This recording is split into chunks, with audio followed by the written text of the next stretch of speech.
പെട്ടെന്ന് കാണുമ്പോൾ ഉഞ്ഞക്കായും തോന്നില്ലേ? പക്ഷെ ഉഞ്ഞക്കായല്ല കേട്ടാ, ഒരു ട്വിസ്റ്റ് ഇട്ട് വാ നോക്കിയാലോ. ആർക്കാ കപ്പയും ബീഫും ഇഷ്ടമല്ലാത്തത്?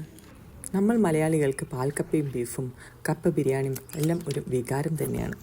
എന്നാൽ കപ്പയും ബീഫും വെച്ച് ഒരു അടിപൊളി സ്നാക്കാക്കിയാലോ?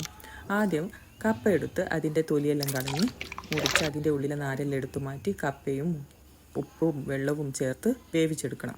എന്നിട്ട് എരിവും ടേസ്റ്റും കൂട്ടാൻ കുറച്ച് കാന്താരി, വെളുത്തുള്ളി, കുഞ്ഞുള്ളി എല്ലാം ചതച്ച് വെളിച്ചെണ്ണയിലൊന്ന് വഴറ്റി കപ്പയിലേക്ക് ചേർത്ത് ഉടച്ചങ്ങ് പരുവത്തിലാക്കണം. അതിൽ കുറച്ച് പച്ചരിപ്പൊടിയും ചേർത്ത് കുഴച്ച് എടുത്ത് ഉരുട്ടേണ്ട പാകത്തിലാക്കി വെക്കണം. നിങ്ങളെ ഇഷ്ടമുള്ള നല്ല ബീഫ് വരട്ടോ അല്ലെങ്കിൽ ബീഫ് മസാലയോ ഫിൽ ചെയ്ത് ഉഞ്ഞക്കായി പോലെ ഉരുട്ടി മുട്ടയിൽ മുക്കി ബ്രെഡ് ക്രംസിൽ കോട്ട് ചെയ്ത് വെളിച്ചെണ്ണയിലങ്ങ് പൊരിച്ചെടുക്കണം. പുറം നല്ല ക്രിസ്പും ഉള്ളു നല്ല സോഫ്റ്റുമുള്ള ഇതുവരെ കാണാത്ത കപ്പയും ബീഫും ഉഞ്ഞക്കായി റെഡി.